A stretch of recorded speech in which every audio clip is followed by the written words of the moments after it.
गांव में घट रही हर एक घटना का रहस्य जानना चाहते थे। सुबह सुबह चीखना चिल्लाना बंद करो और दोनों हाथ मुंह धोकर नाश्ते के लिए आ जाओ। ये कहकर ठकुराइन वहां से चली गई। ये औरत बहुत ही खड़ूस है। एक बार हमारा काम हो जाए, इस गांव को मुड़कर भी नहीं देखना मुझे। ये दोनों फ्रेश होकर नाश्ता करने पहुंचे तो अनुज ने उठकर मेघना के लिए चेयर पुल अप की। आओ मेघना, बैठो। ये देखकर ठकुराइन ने मुंह बना लिया और इन सभी ने मिलकर नाश्ता किया। अनुज बेटा, तुम जल्दी से हमारे साथ चलो, हमें तांत्रिक महाराज को लेने के लिए जाना है। ठीक है पिताजी। ये कहकर मुखिया ने इशिता और मेघना की तरफ देखा। बच्चियों, तुम दोनों बाहर नहीं जाना, ठीक है?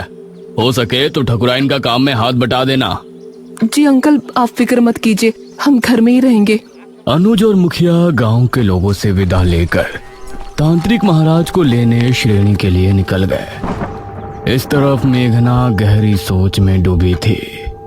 ये कहानी सिर्फ मृत्युंजय अमृत से शुरू हुई थी, लेकिन उसके बाद वो महल, अपने आप को राजकुमारी के रूप में देखना और ये निशिर मोलो, ऐसा लगता है इस गांव का हर एक रहस्य मुझसे जुड़ा है। क्या मुझे राजमहल में जाना चाहिए?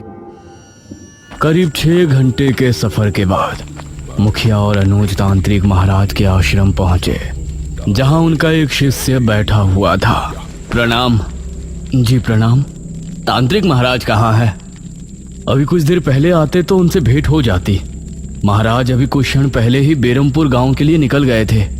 यह सुनकर मुखिया और अनुज हैरान रह गए। हमारे गांव? हम तो महाराज को लेने के लिए आए थे। हमारे आने से पहले ही वो कैसे निकल गए? उन्हें किसने सूचना दी कि हमें उनकी जरूरत है? बाबा का अपने हर एक शिष्य से गहरा संबंध है। उनको दूर बैठे ही उनके बारे में सब कुछ पता चल जाता है। धन्य हो तांत्रिक महाराज। इसका मतलब है कि उनको पहले ही आभास हो गया था कि छोटे तांत्रिक की मृत्यु हो गई है, इसीलिए वो हमारे गांव के लिए निकल गए। पिताजी, अब हमें भी चलना चाहिए। तांत्रिक महाराज तो हमसे पहले गांव पहुंच जाएंगे। हाँ बेटा, चलो। धन्यवाद। अनुज और मुखिया उसी समय वापस गांव आने के लिए निकल गए। इसी तरह दोनों का सफर में ही दिन गुजर गया। इस तरफ शाम होने पर गांव में डर का माहौल छा गया।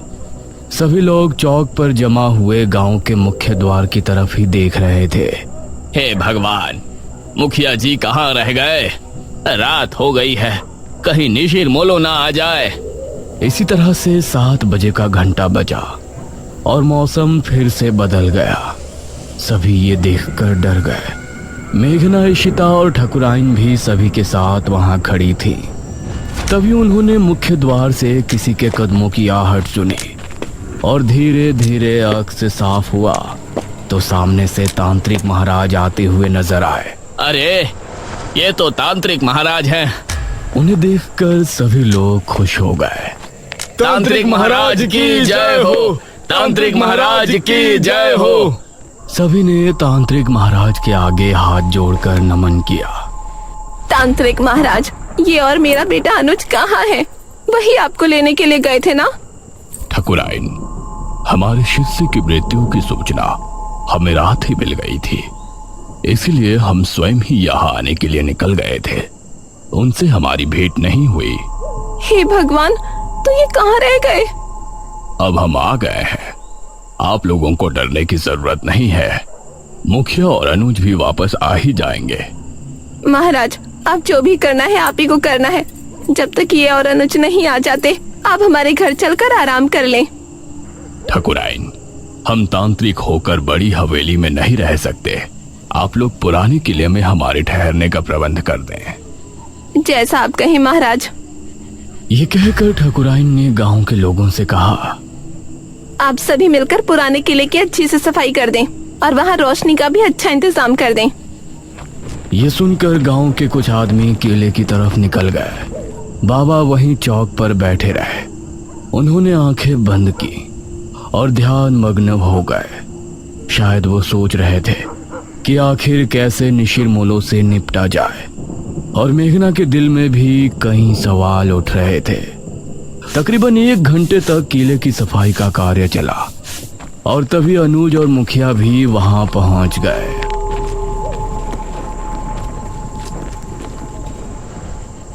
शुक्र है आप आ गए जी। प्रणाम तांत्रिक महाराज।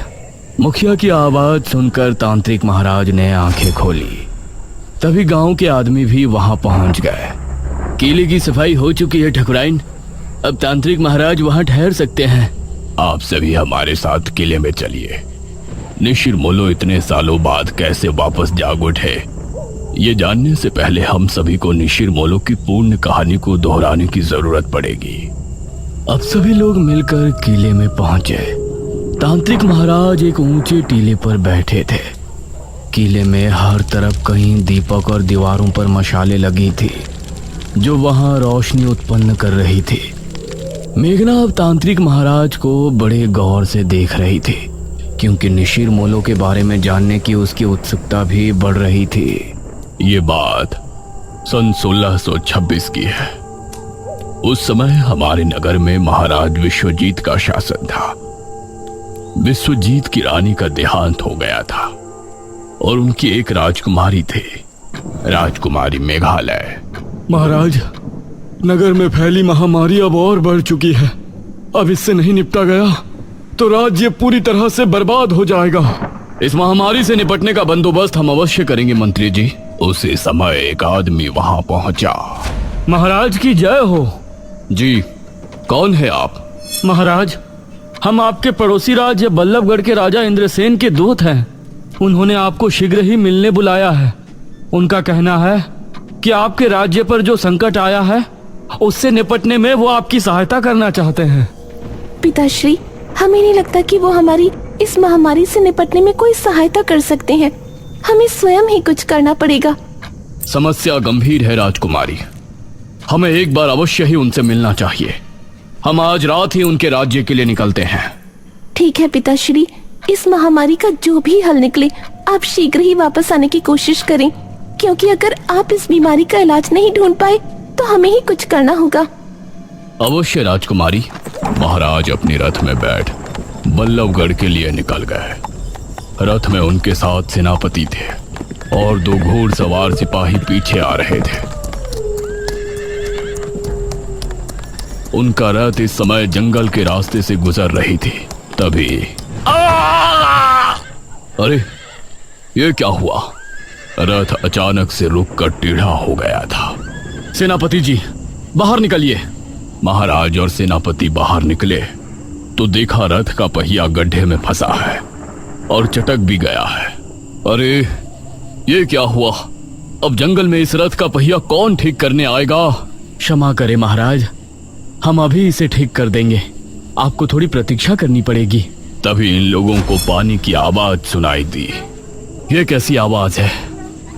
ऐसा लगता है जैसे कोई कुएं से पानी खींच रहा हो और यह आवाज कुएं के ऊपर लगी चरखी से आ रही हो।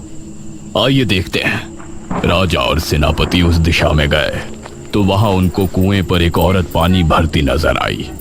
उसके बाल बहुत लंबे थे, वो दिखने में बहुत ही खूबसूरत थी और वेशभूषा से आदिवासी लग रही थी। उसने जैसे ही महाराज और सेनापति से नजरें मिलाई तो उसका सौंदर्य देखकर ये दोनों ही सन्न रह गए।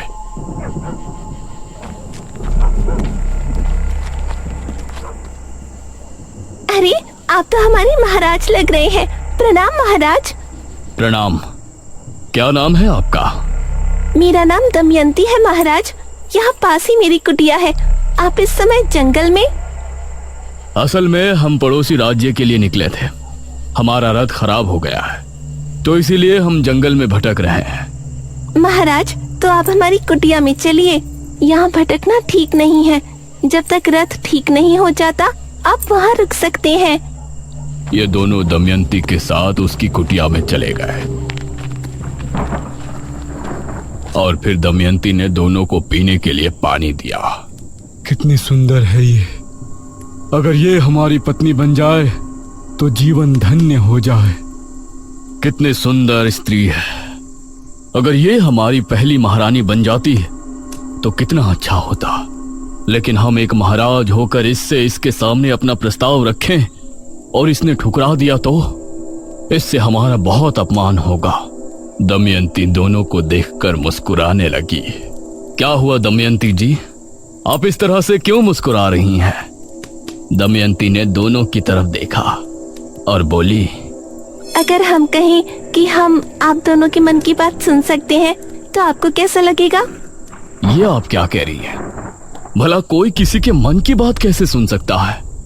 मैं सुन सकती हूँ महाराज। अभी सेनापति जी ने हमें अपनी धर्मपत्नी और आपने हमें अपनी महारानी बनाने के बारे में सोचा है। यह सुनकर सेनापति और महाराज दोनों ही हैरान रह गए। आप लोग घबराए नहीं, मैं भी आप दोनों में से किसी एक की होना चाहती हूँ। ये सुनकर महाराज और सेनापति दोनों के चेहरे पर मुस्कान छलक आई। तो ठीक है दमयंती, अपना निर्णय सुनाए। इससे पहले ही सेनापति बोला, महाराज, अगर आप दमयंती को चाहते हैं तो हम आपके विरुद्ध नहीं जा सकते। यह सुनकर महाराज को बहुत अच्छा लगा और दमयंती भी मुस्कुराई। किंतु हम एक महारानी का जीवन नहीं जीना चाहते। हम आपकी धर्मपत्नी बनकर सिर्फ अपना पत्नी धर्म निभाना चाहते हैं। अगर आपको हमारा प्रस्ताव स्वीकार है तो आपको अभी इसी क्षण हमसे विवाह करना होगा। महाराज ने उसी समय अग्नि के साथ फेरे लेकर दमयंती से विवाह कर लिया। सुबह होने तक रथ भी ठीक हो गया था।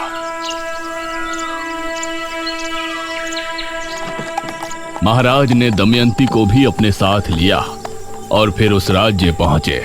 राजा इंद्रसेन को हमारा नमन है। आइए महाराज, बैठिए।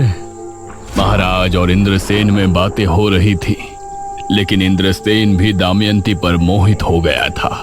आज रात इस विश्वजीत को रास्ते से हटाकर हम दमयंती को अपना लेंगे और फिर कल ही इसके राज्य पर हमला बोलकर उसे भी अपने अधीन कर लेंगे।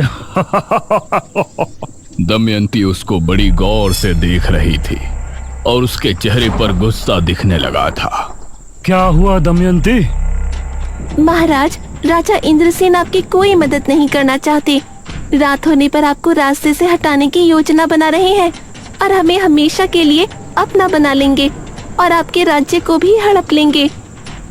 यह सुनकर इंद्रसेन भी हैरान रह गया। महाराज को बहुत गुस्सा आया। उन्होंने उसी समय अपनी तलवार निकाली।